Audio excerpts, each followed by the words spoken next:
সরকার যদি এই দিকটা একটু, এই সেক্টরটা একটু দেখে, এখানে কৃষক এবং ব্যাপারী দুইজনেই হতাশার ভিতরে আছে, ক্ষতিগ্রস্ত। পুরো মাস যথেষ্ট ভালো যাচ্ছে, তবে পেঁয়াজের বাজার প্রতিনিয়ত আপ ডাউন করছে, এটা একটু সমস্যা হয়ে যাচ্ছে আমাদের জন্য এবং কৃষকদের জন্য। 64 জেলায় আমি পেঁয়াজ দিয়ে থাকি। কেউ যদি আমার কাছ থেকে পেঁয়াজ নিতে চান এবং আমি তাকে দিতে পারবো ইনশাল্লাহ। আল্লাহ রবের উপরে ভরসা, তবে সরকারের একটু দৃষ্টি দেওয়া উচিত বলে আমি মনে করছি। দর্শক আসসালামু আলাইকুম, সবাই কেমন আছেন? অবস্থান করছি পাবনা জেলার একটি ব্যস্ততম পেঁয়াজের হাট, ধুলাউড়ি হাট। আজ 24শে এপ্রিল। আজকে আপনাদের পেঁয়াজ এবং রসুনের বাজার জানিয়ে দেবো কেমন বাজার যাচ্ছে, সাথে থাকুন। আমরা এক ব্যবসায়িক ভাষায় কথা বলবো, আজকে বাজার পরিস্থিতি জানবো ইনশাল্লাহ। আপনি দেখতে পাচ্ছেন পেঁয়াজ কিন্তু এবং রসুনের একদম হাট জুড়ে কিন্তু একদম ওভারলোড দেখতে পাচ্ছি। যেদিকে যাচ্ছি, যেদিকে দেখছি আমি, খালি পেঁয়াজ এবং পেঁয়াজ। আসলে পেঁয়াজের বাজার কিন্তু তেমন একটা নেই বললেই চলে। তারা কিন্তু পেঁয়াজ, বিভিন্ন জাতের পেঁয়াজ এখানে ওঠে এবং তারা ক্রয় করে থাকে এই হাট থেকে, পাবনা জেলার এই ধুলাউড়ি হাট। সাথে থাকুন আপনারা, আমরা বিস্তারিত ভিডিওর মাধ্যমে দেখি। আসসালামু রাহমাতুল্লাহ। কেমন আছেন? জি আলহামদুলিল্লাহ, আপনি কেমন আছেন? আলহামদুলিল্লাহ ভালো আছি। আজকে আমি অবস্থান করছি কোথায়? আমরা আজকে অবস্থান করছি পাবনা জেলার ধুলাউড়ি হাটে। ধুলাউড়ি হাটে, জি। এবার আজকে আমদানি কেমন ছিল? যথেষ্ট ভালো ছিল আলহামদুলিল্লাহ। আজকে তো 24শে এপ্রিল, জি। গত হাট এবং এই পুরো মাসটা কেমন যাচ্ছে আপনাদের? পুরো মাস যথেষ্ট ভালো যাচ্ছে, তবে পেঁয়াজের বাজার প্রতিনিয়ত আপ ডাউন করছে, এটা একটু সমস্যা হয়ে যাচ্ছে আমাদের জন্য এবং কৃষকদের জন্য। যেমন গত হাট কেমন ছিল, আজকে কেমন ছিল? গত হাট ছিল 1300 টাকা, আজকে 1200 টাকায় চলে আসছে। 1200 টাকা চলে আসছে, জি। বাধাইটা আমরা শুনেছি এই হাটেও 200 টাকা থেকে মন শুরু করে 1200-1400 টাকাও পাওয়া যায়। জি, 120 টাকা মনের পেঁয়াজ ওই হাটে পাওয়া যায়। আরে 120 টাকা মনে পাওয়া যাচ্ছে? জি জি জি। আরে বাবা। আচ্ছা, আপনি পেঁয়াজগুলো কোথায় দেখি একটু? কোথায় পেঁয়াজ? এখানে আছে, ওই যে ঘরে আছে। আচ্ছা, সব আপনাদের না?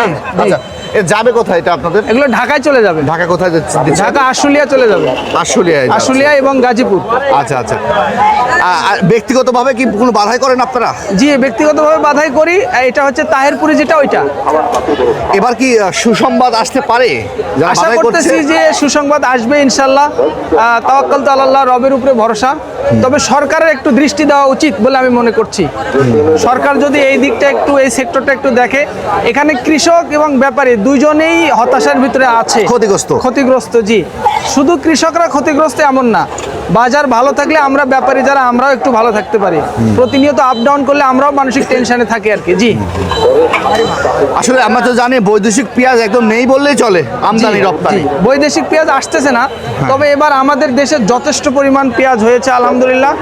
এগুলোকে আমরা যদি ধরে রাখতে পারি, আমাদেরকে বিদেশ থেকে আনতে হবে না, প্রয়োজনে আমাদের দেশ থেকে বিদেশে আমরা রপ্তানি করতে পারবো। জি। এতে যে পেঁয়াজ আছে বাংলাদেশে, এতে কাভার হওয়া সম্ভব? কাভার করেও আমরা রপ্তানি করতে পারবো বলে মনে করি। এই অবস্থা? জি, এত পরিমাণ পেঁয়াজ আছে।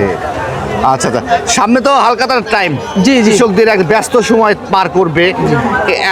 এখন যে পেঁয়াজটা উঠেছে, এর সাথে ডবল ওঠার তো সম্ভাবনা আছে, তাই না? জি, অবশ্যই অবশ্যই। বাজার পরিস্থিতি কি নিম্নমুখী আবার হতে পারে? বাজার মনে হচ্ছে না নিম্নমুখী যাবে, এখন আস্তে আস্তে ঊর্ধ্বমুখী হবে। কেননা আমার আগের যে পেঁয়াজগুলো, ফাটা পেঁয়াজ, তারপরে রায়নি পেঁয়াজ, এই পেঁয়াজগুলো একদম শেষের দিকে। এখন শুধু তাহেরপুরি পেঁয়াজ, এই পেঁয়াজগুলো কৃষকরা ভালো দাম ছাড়া ছাড়বে না, কারণ এই পেঁয়াজগুলো রেখে দেওয়ার মতো পেঁয়াজ। আচ্ছা আচ্ছা। তাহলে সর্বোপরি আপনাদের ব্যবসায়িকটা কি অবস্থা আপনাদের? আমরা একটু হতাশার ভিতরে আছি, কেননা সবসময় পেঁয়াজের বাজার আপ ডাউন করছে। যদি একটা স্থিতিশীল বাজার থাকে, তাহলে আমাদের জন্য সর্বোচ্চ ভালো হবে। স্থিতিশীল তো কোনোদিন থাকে না, কাঁচামাল কোনোদিনই থাকতেছে না, কোনোদিন বাড়ছে, কোনোদিন কমছে, কোনোদিন বাড়ছে, কোনোদিন কমছে, নিম্নমুখী ঊর্ধ্বমুখী। এবং আমার কাছ থেকে পেঁয়াজ 64 জেলায় আমি পেঁয়াজ দিয়ে থাকি। কেউ যদি আমার কাছ থেকে পেঁয়াজ নিতে চান এবং আমি তাকে দিতে পারবো ইনশাল্লাহ, সরাসরি আমাকে ফোন করতে পারবে। আমি আমার নাম্বারটা দিয়ে দিচ্ছি, 01712370267। আবার বলছি 01712370267। এই নাম্বারে কল করলে আমি সারা দেশের যে কোনো জেলায় আমি পেঁয়াজ পৌঁছাতে পারবো, পেঁয়াজ রসুন। আপনার নাম থেকে একটু বলে দেবেন একটু। আমি আব্দুল্লাহ শাহিন, আমার ঘর হচ্ছে আশুলিয়া সাভার, ওখানে আমার হচ্ছে মূল মোকাম, এবং আমি 64টি জেলায় মাল দিয়ে থাকি। আচ্ছা আচ্ছা, ধন্যবাদ ধন্যবাদ দাদা ভাই। জি ধন্যবাদ আপনাকেও, ধন্যবাদ দেশবাসীকে। আসসালামু আলাইকুম। আসসালামু আলাইকুম। দর্শক, যেমনটি শুনছিলেন, ভালো মানের জাতের পেঁয়াজ যদি পাবনার অরিজিনাল তাহিরপুর এছাড়া বিভিন্ন জাতের ক্যাটাগরি যদি পেঁয়াজ আপনারা কিনতে চান, তাহলে আমার ভাইয়ের সাথে কিন্তু আপনারা যোগাযোগ করতে পারেন। তিনি বাংলাদেশের 64 জেলায় কিন্তু পেঁয়াজ রপ্তানি করে থাকেন। দর্শক, আমরা আজকে পাবনা জেলার একটি ব্যস্ততম হাট থেকে বিদায় নেব। পাবনা সাথিয়া ধোলাউড়ি হাট 24শে এপ্রিল। আপনাদের হাটে বাজারে কেমন দাম, কেমন পরিস্থিতি পেঁয়াজ এবং রসুন, সেটা একটু জানাবেন। আমরা অপেক্ষায় রইলাম আপনার অপেক্ষায়। ধন্যবাদ, আল্লাহ হাফেজ।